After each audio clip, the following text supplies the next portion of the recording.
Director, दूर से लगता है रणवीर सिंह है। मेरा छोटा भाई विकास यादव के सम्मान में एक जोरदार ताली बजाइए। ये 4 काठा धनिया से अनगिनत गाना मेरा भाई। लेकिन काजल जी का देबू का लेबू, का देबू का लेबू ही बोलो कुछ ना। अरे दिल में जगह दे के बोलो का लेबू, ये गाना ही जेबी के एंटरटेनमेंट है। बात को समझिए, दिल दो दिल लो, ये बात को का देबू का लेबू, दिल में जगह दे के बोलो का लेबू हो।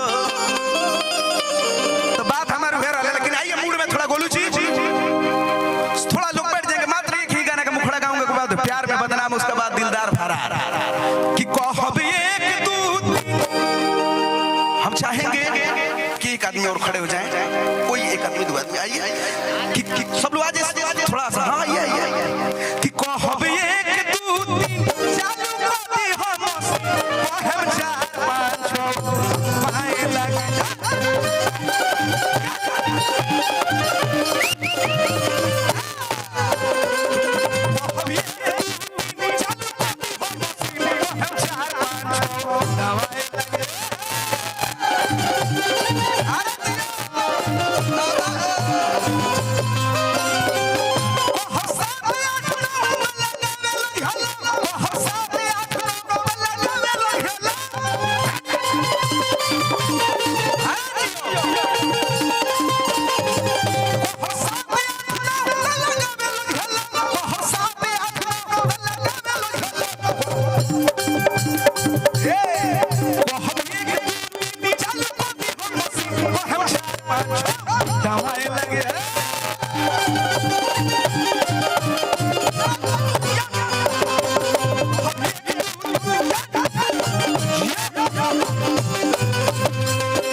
अनगिनत रुपया पुरस्कार हमार समय समाप्त। लास्ट में एगो लड़का लड़की मोहब्बत कइले बा रतिया